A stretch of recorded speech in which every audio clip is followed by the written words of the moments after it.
This is the healing masterpiece, The Wonder of God, that blew up the entire internet in 2016. It is a pure love story about loneliness and redemption. One of them is a deaf-mute girl suffering from phlegm disease, and the other is a tiger-toothed boy in an extremely evil era. Although their identities are very different, they are on the same road to death. Xiaobai. The story begins with a suicidal boy named Jiangmu. In order to die without regrets, he quit his job, sold all his property, and then took out all his savings and secretly put them next to his mother's pillow. After doing all this, he ran to the bridge, alone, to end this mess, the life of an egg. But when he opened his arms, he heard the sound of fireworks. It seemed that there were a group of teenagers making wishes under the bridge.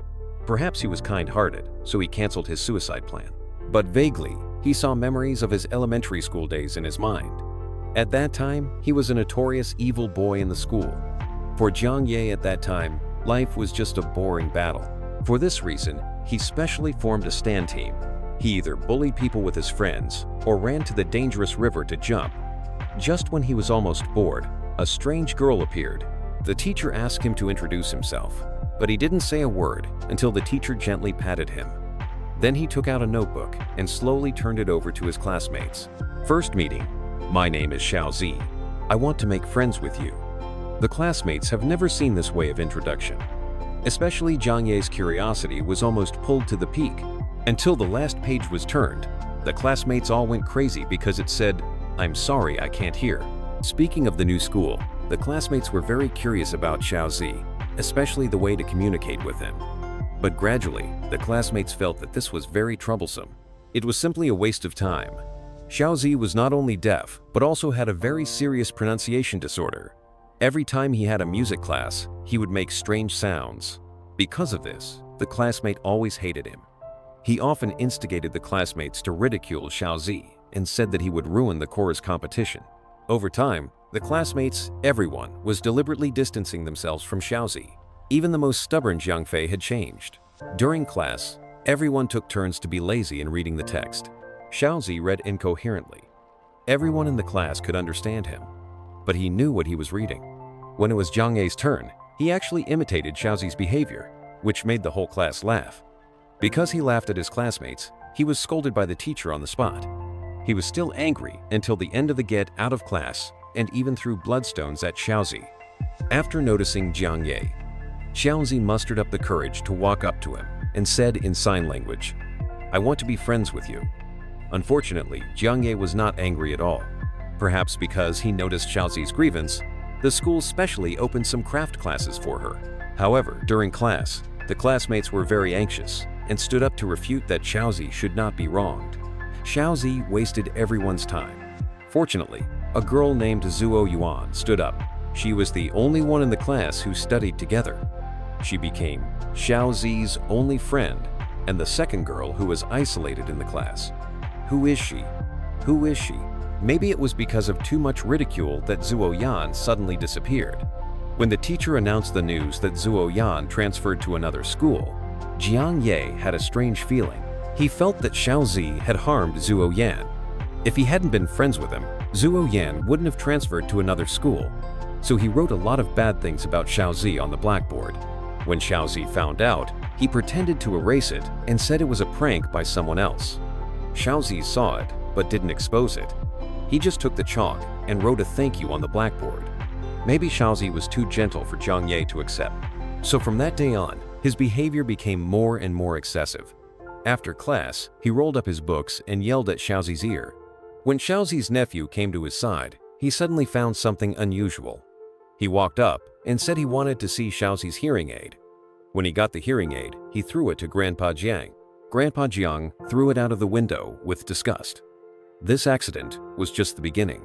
The second time, they threw the hearing aid into the trash can. The third time was the pond. In a few months, they not only threw away Xiaozi's 8 hearing aids, but also bullied Xiaozi in different ways. He would spray water at him in the early morning during the general cleaning. Until this day, Grandpa Jiang finally caused a big disaster and took away. When Xiaozi put on the hearing aid, he was motionless, and blood was oozing from his ear. Because of this, Jiang Ye was severely scolded by the teacher, but he was not convinced at all.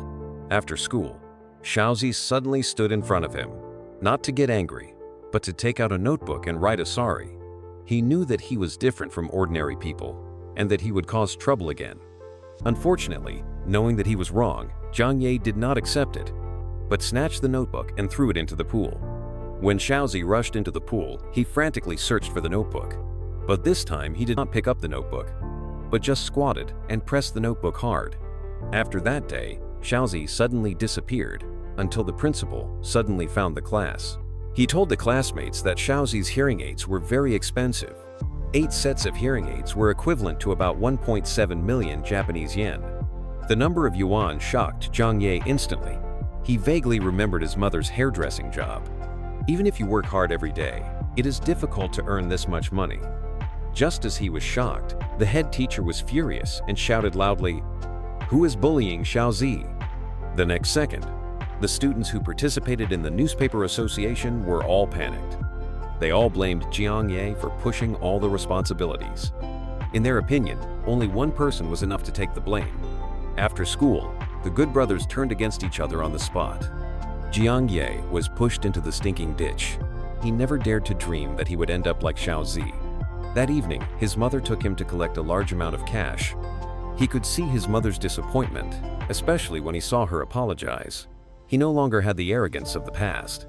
Facing the apology, Xiaozi's mother didn't say anything, but just pointed to the grove next to her. When her mother came back, the earring on the right was gone. There seemed to be blood seeping out. After this time, Master Jiang's retribution came completely. After school, he would be bullied by his classmates and could only find his sneakers in the trash can. Everything he did to Xiaozi seemed to be perfectly repeated. Day after day, the situation finally broke out. While Xiaozi was alone in the classroom, he rushed in like crazy and wanted to vent his dissatisfaction. If Xiaozi hadn't appeared, he wouldn't have done this. But in fact, Xiaozi was on the verge of breaking out. After that day, Xiaozi transferred to another school. It was not until Xiaozi disappeared that he realized that Xiaozi was helping him wipe off the taunts on his desk that evening. With Xiaozi's disappearance, he was completely isolated by the surrounding environment. This lasted until high school. During these years, he thought about how to atone for his sins every day. But as time went on, everyone was kept away from him. When Xiaozi's emotions accumulated for too long, they would become short-sighted bombs that would explode at the slightest touch. So he thought of committing suicide. First, he sold all his property and took out the 1.7 million he had worked hard to earn to return it to his mother. But just when he was ready, he suddenly thought of something he had not completed. Before he died, he wanted to finish his last sign language class. Actually, after Xiaozi left, he had been learning sign language, thinking about saying sorry in person when they met again. But he never expected that when he walked into the classroom, he suddenly saw a familiar figure, Xiaozi, whom he dreamed of seeing. Maybe the blow was too great that year. Xiaozi seemed very scared and just ran away like crazy. When Zhang Ye caught up with him, he was trembling all over. Zhang Ye knew that this was his only chance to apologize, but he was too nervous to speak, so he took out Xiaozi's notebook from that year and drew with sign language pen, wanting to return the notebook to Xiaozi. At this moment, Xiaozi was suddenly stunned. He couldn't imagine that the hungry boy back then actually learned the idiom. When Xiaozi borrowed it, he turned over the notebook and said to himself, "Let's be friends." But in a flash, he dodged himself again, because these words were exactly the same as what Xiaozi said that year. Xiaozi was very moved to hear these words, because he had never made friends in these years. Although Zhang Ye had hurt him, he still chose to forgive him, and even went to his favorite small bridge with Zhang Ye to meet his carp friend. With the appearance of Xiaozi, Zhang Ye finally gave up the idea of suicide. For Zhang Ye at this time, it was better to spend the rest of his life to atone for his sins than to abandon everything and escape. When school was over that day, he happened to see the fat boy in the class being bullied. In the past, he would not care at all, but this time, he mustered up the courage to stand up. He gave his bicycle to the gangsters to rescue his classmate, Xiaopang. Because of this, he walked all the way to the sign language school. At first, he wanted to go to feed the fish with Xiaozi. But when he arrived at the class, Xiaozi's sister Jiaxian appeared and blocked the door and refused to let him in. She also mocked him and said that he was not worthy of being Xiaozi's friend. These taunts made him stand there for a while. Maybe, as Jiaxian said, he really shouldn't have appeared. After leaving, he went to feed the fish by the small bridge alone, and then thought about what a friend is on the way. Coincidentally, a figure suddenly appeared in the distance. It was Xiaopeng, whom he rescued during the day. Xiaopeng said that he had found the general's bicycle.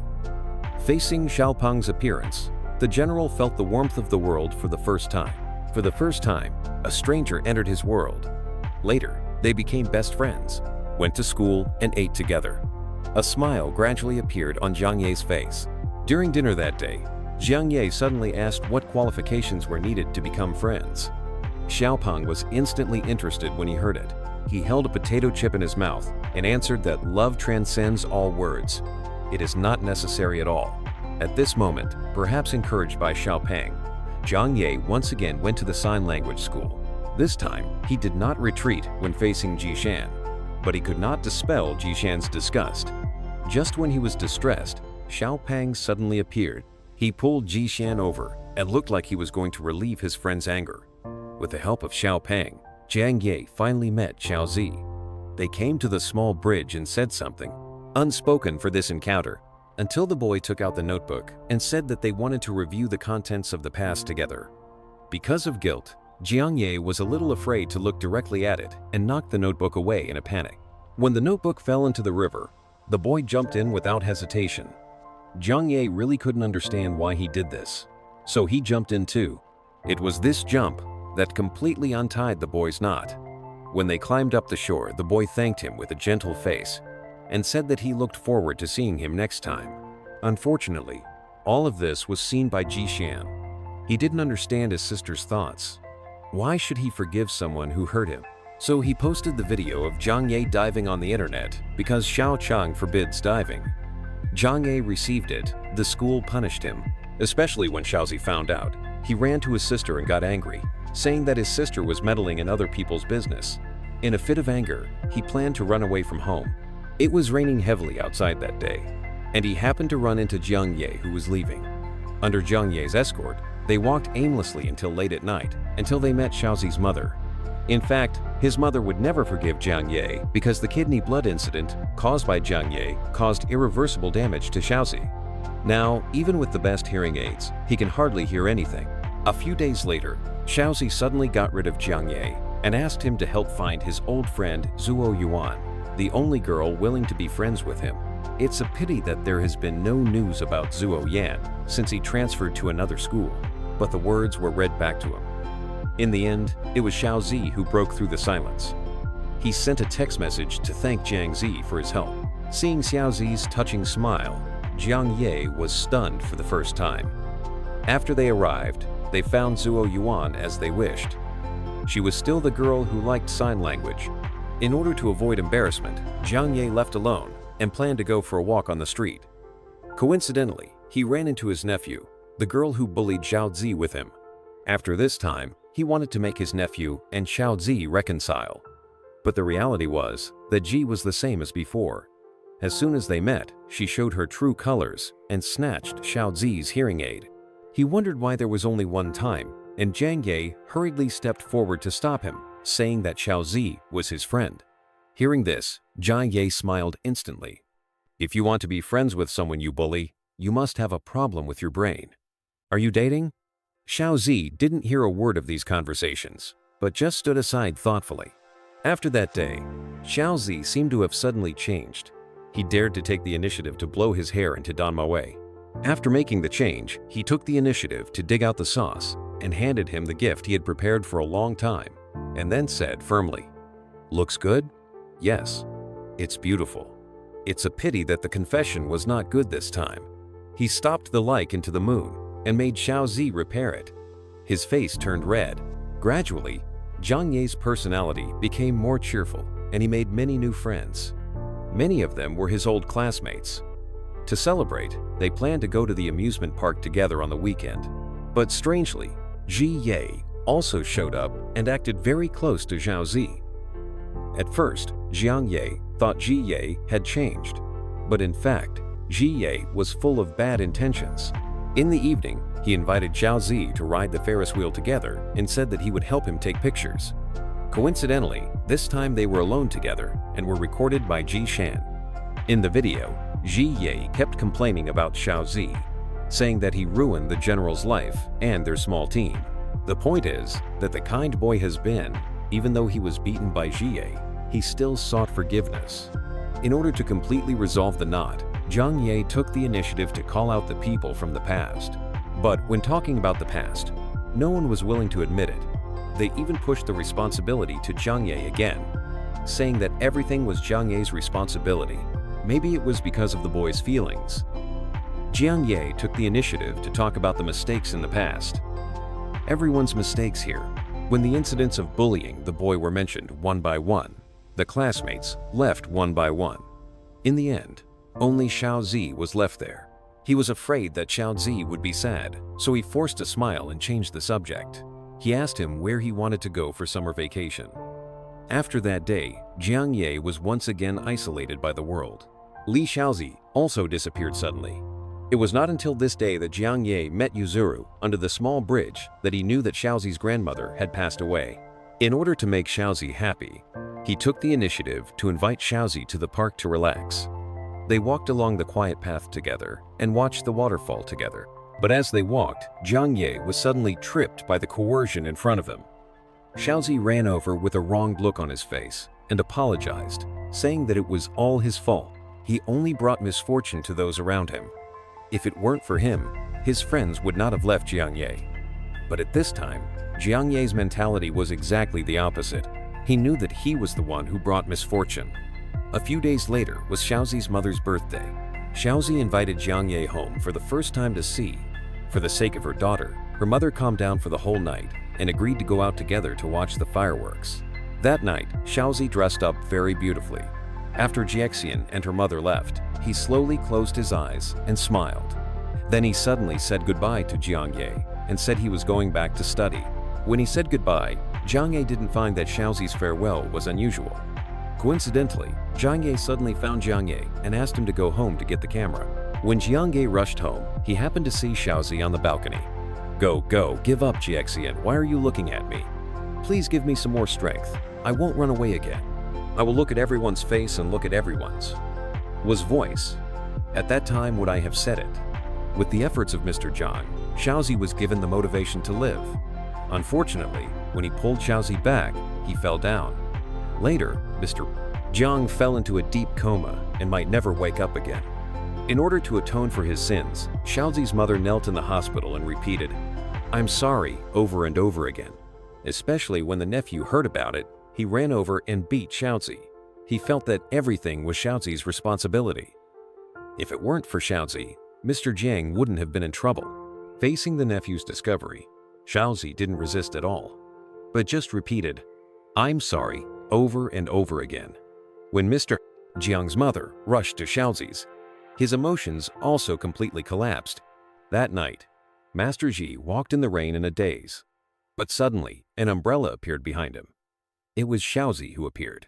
In fact, he knew that Xiaozi was sadder than any of them, and he also knew that Xiaozi liked Master Jiang. Late that night, Xiaozi had a nightmare.